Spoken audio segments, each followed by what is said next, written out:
결혼이라는 게 이다지도 힘든 일인지는 처음 알았습니다.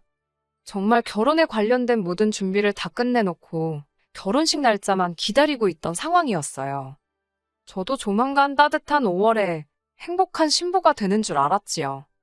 앞으로 행복하게 잘 살 일만 남았다고 생각했는데 참 세상은 생각한 것처럼 녹록지만은 않네요. 결혼 예정이던 남자친구와는 연애도 꽤 길게 했고 연애 중반쯤부터는 알게 모르게 서로 결혼하겠구나 하는 생각을 가지고 만났던 것 같아요. 그래서 결혼 이야기가 처음 나왔을 때도 별다른 우여곡절 없이 우리가 결혼하게 된다는 걸 당연하게 생각하기도 했고요. 결혼 준비하던 동안에는커녕 연애하는 동안에도 내 남편 될 사람이 이다지도 효자인지는 알지 못했습니다. 알았다면 결혼도 다시 생각해봤을 테고 이런 일도 겪지 않았을 텐데 싶네요. 그냥 넘어갈 일이 있고 짚고 넘어가야 할 것들이 있는데 그저 말 안 하면 어물쩍 넘어가려나 싶었나 봅니다. 결혼식 날짜까지 다 잡아놓고 아직도 마무리가 안 지어진 게 단 하나 있었는데 그게 신혼집 문제였어요. 남자친구는 중견기업을 다니고 있었고 직종도 요즘 일자리 구하기 좋은 수요가 많은 직장이라서 더 좋은 조건으로 이직의 기회도 열려있는 전망 좋은 사람이었습니다. 연봉도 또래에 비해서 꽤나 높은 편이었고요. 저 같은 경우에는 제 입으로 말하긴 그렇지만 제가 몸담고 있는 업계에서는 나름 소위들 말하는 방구 좀 낀다 하는 사람이에요. 제 자랑하는 것 같아서 쑥스럽지만 제가 대학교에 재학 중인 시절부터 시작한 일이 있는데 그때부터 반응도 좋았고 벌이도 좋았고 해서 아예 이걸 제 생업으로 삼고 하고 있습니다. 재택근무로 할 수 있는 프리랜서 일이고 그래도 이 바닥에서 대학생 때부터 꽤나 오랜 기간 일을 하고 있으니 이제는 제가 일거리를 찾지 않아도 개인적으로 의뢰가 들어오는 경우가 더 많아요. 남자친구보다 벌이는 조금 낮을 수도 있지만 그건 제약이 나름이기도 하고 집에서 근무하다 보니 그만큼 시간적으로 활용할 수 있는 부분이 많아서 나름 만족하며 지내고 있었습니다. 아무튼 결혼 이야기가 오가고부터 서로 얼마나 돈을 모았는지를 알려주게 되었는데 남자친구가 8,500 정도를 모아놓은 상태였고 저는 일한 기간도 길고 제 직업 특성상 출퇴근 없이 집에서 일을 하다 보니 딱히 돈 쓸 곳도 없어서 1억 정도가 모여있는 상황이었어요. 그래도 저희 또래치고는 두 사람 다 꽤나 잘 모아놓은 거라는 생각이 들었는데 그래도 이 돈 가지고 서울에 어디 아파트 하나 구하기는 대출 없이 하늘의 별 따기나 마찬가지였어요. 아직 결혼 자금이 많이 모자란 상황이라는 생각이 들었고 저나 남자친구나 결혼하기에 나이가 너무 늦은 편은 아니었으니 차라리 돈을 좀 더 모을 때까지 결혼식을 뒤로 미루자는 이야기도 주고받았습니다. 그런데 남자친구 집 쪽에서 식을 빨리 진행했으면 좋겠다고 이야기를 해왔어요. 예비 시아버지 되실 분이셨던 남자친구 아버지가 올해 희망퇴직을 하기로 되어 있는데 퇴직하기 전에 식을 올렸으면 쉽다 하셨다더라고요. 거래처 사람들의 안 친한 동료 직원들부터 밑에 부하 직원들부터 해서 몇 명은 더 저희 결혼식에 얼굴을 비출 테니 그렇게 되면 축의금이 더 들어오지 않겠냐는 게 주된 이유였어요. 솔직히 그게 무슨 계산인가 싶었습니다. 당장 저희가 결혼을 미루려던 건 아직 준비가 다 되어 있지 않아서 모자란 준비를 하고 싶다는 뜻이었는데 남자친구 아버지가 무슨 직원 수가 5천 명이 넘는 그런 곳에서 일하는 것도 아니신데 말이에요. 기껏해야 많이 잡아도 회사 일로 관련된 사람들이 하객으로 온다 쳐도 그 수가 50명이 넘진 않았을 텐데 말입니다. 축의금 들어오는 거야 계산해보면 크겠지만 어차피 식대로 나가는 고정비 지출도 있잖아요. 그런 거 다 따지고 보면 대충 2, 300만 원 축의금으로 더 받자고 하는 건데 솔직히 당장 그 돈 때문에 저희가 대출을 크게 받아서 시작하는 게 이치에는 맞지 않는다는 생각이 들더라고요. 남자친구한테도 이건 맞지 않는 것 같다고 했고요. 남자친구가 알겠다고 하면서 얼마 뒤에 저희 결혼하게 되면 집에서 2억을 지원해주기로 했다는 사실을 알려왔어요. 사람 마음이란 게 결혼식 날짜를 서두르라고 할 때는 원망스러웠는데 또 막상 저희 어려운 점을 해결해줄 해결책을 떡하니 들고 오니 그런 마음이 싹 사라졌었어요. 부모님 도움 없이 결혼할 생각은 아니었지만 난데없이 2억이라는 엄청 큰 돈을 지원해 주신다니 숨통도 트이고 엄청 감사하기도 했지요. 친정 부모님께서도 그 이야기를 들으시더니 똑같은 금액은 해줄 능력이 안 되지만 1억 정도는 어떻게 마련해 주시겠다고 하셨어요. 난데없이 여유 자금도 많이 생기고 저희 부모님 부담스럽게 만든 것 같아 죄송스럽기는 했지만 그래도 그 정도 돈이면 서울에 대출 없이 집도 구하고 이왕이면 인테리어까지 싹 다 뜯어고칠 수도 있겠구나 싶었습니다.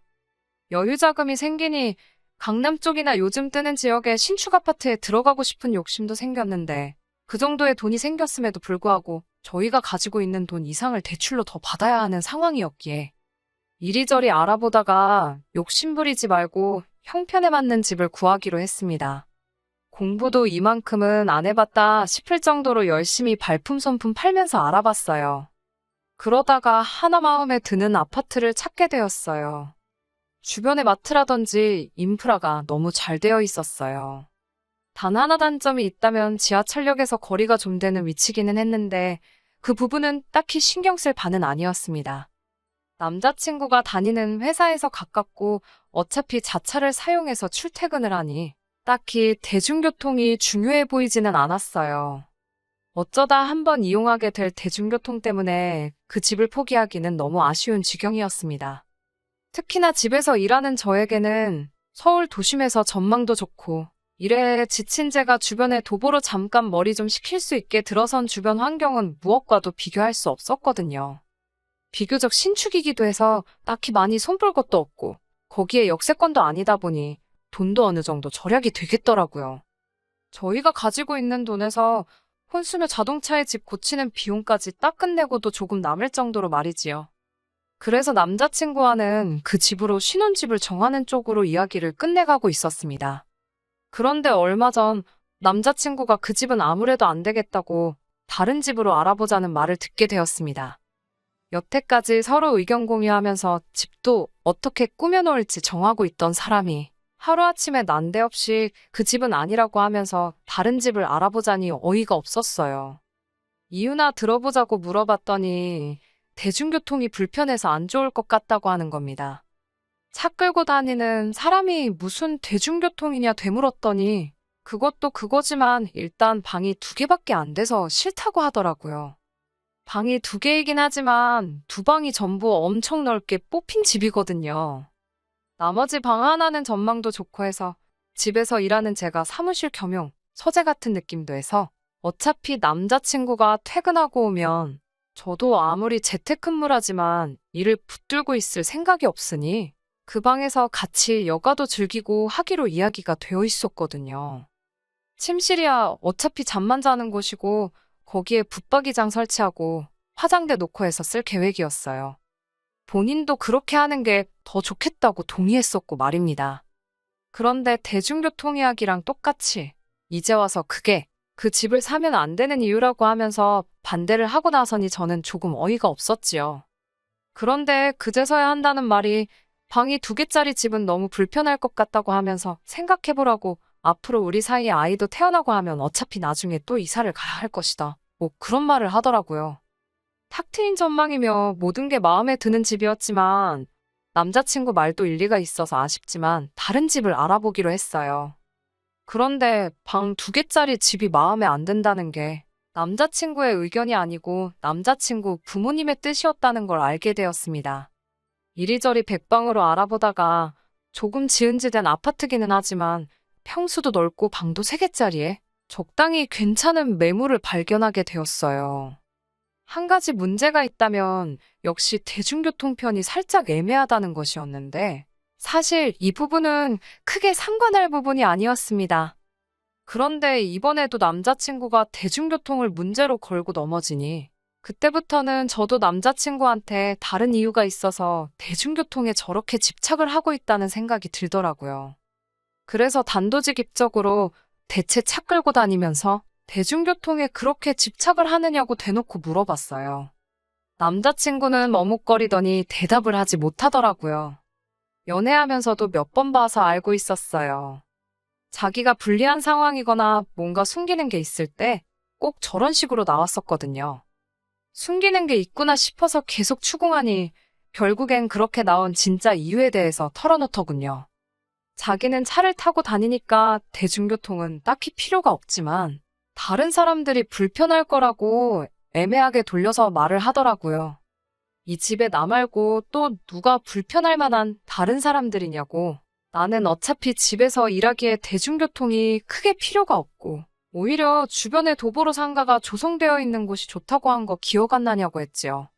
그러니 남자친구는 이거 말하면 안 되는데 하는 표정으로 결국 모든 진실을 털어놓더군요. 남자친구한테 이제 대학교 졸업반인 남동생이 있어요. 저한테는 시동생 될 사람이고 결혼 이야기 오가면서 남자친구 부모님은 몇 번 뵙지 않았지만 그나마 저희 또래라고 할 수 있는 남자친구 동생은 몇 번 만나봐서 잘 알고 있습니다. 그런데 남자친구 말이 자기 동생이 학교 다니고 그러려면 지하철을 타야 할 텐데 제가 마음에 든다고 하는 집들은 전부 다 지하철 타기 불편한 집들밖에 없지 않느냐며 저보고 그 부분은 양보를 해달라고 하는 거예요.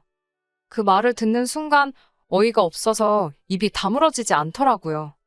저보고 양보를 하라는 게 다른 이유도 아니고 시동생이 불편할까봐라는 말도 안 되는 이유였고 애초에 우리 신혼집인데 당신 동생 이야기가 왜 나오느냐 따졌지요. 그러니 그제서야 이젠 다 들켰으니 어쩔 수 없다는 듯한 표정으로 말을 꺼내더군요. 사실은 동생이 졸업하고 취직할 때까지 같이 한 집에 살게 되는 게 지원받기로 한 결혼자금 2억에 대한 조건이었다고요. 그게 무슨 말이나 되는 소리냐고. 그걸 조건으로 냈건 당신 부모님도 그렇고 그걸 좋다고 수락한 뒤에 나한테는 상해 한마디도 없이 숨기고 있던 너도 똑같다고 말했습니다. 그리고 그런 돈이면 받을 생각 없다고 당장 남자친구 어머니께 말씀드리러 가자고 해서 남자친구 집으로 향했지요. 그런데 남자친구 뻔뻔함은 남자친구 어머니에 비하면 세 발의 피조차도 되지 못했습니다. 처음에는 너무나도 당연하다는 듯이 저보고 너 돈 많냐고 물으시면서 돈 없다고 징징댈 땐 언제고 이제 와서 왜 준다는 돈도 안 받고 튕기고 있느냐고 나오더군요. 그러면 애초에 처음부터 저한테 제대로 설명해주지. 남자친구 동생을 덤으로 데려가는 조건을 숨겼느냐 따졌지요. 그러니 남자친구 어머니가 그대로 말을 받아치는 겁니다. 당신들이 저희한테 무슨 갓난쟁이 맡기는 것도 아니고 올해 졸업하는 둘째 통학하기 편하게 방 한 칸만 내달라는 건데 그게 어려운 부탁이냐 하시더군요. 어차피 밥 먹는데 숟가락 하나만 더 놓아주면 되는 거 아니냐고요. 거기에 제가 회사도 안 나가고 집에 있는다고 들었는데 그러면 둘째 뒷바라지도 제가 어머니인 당신보다 더 잘할 수 있겠다는 거예요. 제가 며느리니까 도련님 어려워하면서 밥도 굶기지 않을 테니 자기는 얼마나 마음이 놓이겠냐고 하는데 어이가 없어서 웃음도 안 나오더라고요. 저도 지지 않고 제가 집에서 노는 게 아니고 일을 하는 거라고 뭔가 단단히 착각하시는 것 같다고 한마디 했습니다. 그러니 남자친구 어머니가 한다는 말이 그런다고 제가 점심을 굶을 건 아니지 않냐면서 저보고 뭘 그렇게 비싸게 구냐시대요. 식가족 뒷바라지 하는 거 어차피 며느리가 할 일인데 거기에 돈까지 준다는데 마다할 이유가 뭐가 있냐면서 말입니다. 그 말을 들으니 애초에 결혼자금 지원해주는 거 안 받고 당신 아들하고 둘이서 알콩달콩 잘 살겠다가 아니라 이 결혼 뒤집어버리러 온 거라고 말을 먼저 했어야겠다는 생각이 들더라고요. 누가 제 발로 식모자리에 지원을 하겠냐고. 그리고 남자친구 동생도 제가 몇 번이나 만나봐서 아는데 장담컨대 절대 취직 못할 거라고 한마디 해줬습니다. 까불거리고 부침성 좋은 성격이니 결혼하면 하루 이틀 재워주는 거야 하겠지만 저보고 아예 데리고 살라니요. 2억이라는 금액이 결코 적은 금액은 아니지만 혹덩이 떠넘기고 받아야 하는 돈이라면 제 쪽에서 거절한다고. 그리고 이 결혼도 그냥 없던 일로 하자고 하고 들고 일어났지요. 으름장 놓는 게 아니고 진심이라고 무슨 조건을 걸어와도 저는 더 결혼 생각이 없다고 했어요. 그러니 남자친구 어머니도 같이 언성을 높이면서 나도 너같이 시대가 어려운 줄 모르는 며느리는 받을 생각 없다면서 성질을 내더군요. 차라리 다행이었습니다. 저는 뒤늦게라도 반성해서 제 발목 잡고 늘어질까봐 걱정을 했거든요. 그래도 몇 년을 만나왔는데 헤어지는 건 한순간이더라고요. 그래도 제가 결혼 후에 처할 거를 생각하면 절대 아쉬움이 남거나 하진 않았습니다. 식장 예약해둔 거며 스드메며 전부 다 취소해버렸지요. 위약금이 조금 나와서 일단 제 돈으로 냈는데 생각해보니까 이 결혼이 누구 때문에 파국으로 치달은 건데 위약금을 제 돈으로 해결하나 싶었습니다. 그래서 당장 남자친구한테 전화를 걸었지요. 들어간 비용의 절반은 받아낼 계획이었는데 남자친구가 마침 연락 잘 했다고 만나서 꼭 좀 해야 할 이야기가 있다며 한번 보자고 하더라고요. 무슨 이야기인지 궁금해서 그런 건 아니고 어차피 그 돈 받아내려면 직접 만나는 것만큼 좋은 방법이 없다 싶어서 자리에 나갔어요. 그랬더니 남자친구가 꺼내는 말이 참 어이가 없더군요. 엄마가 그러는데 하면서 말을 꺼내더라고요. 잘못했다고 빌면서 나와도 단칼에 잘라버릴 생각을 하고 있었는데 그런 일말에 고민할 가치도 없는 말을 꺼내더라고요. 사실 지원해주기로 했던 그 돈이 전부 대출이었다더라고요. 그런데 파혼을 하게 되면서 더 이상 그 대출금이 필요가 없게 되었잖아요. 그래서 그 돈을 일찍 갚아버리게 되면서 중도성환 수수료가 발생했는데 원금이 워낙에 크다 보니 수수료도 꽤나 나왔다고 합니다. 그런데 지네 엄마가 말하길 파혼의 원인이 저한테 있으니까 저한테 그 돈을 받아오랬다고 하는 겁니다.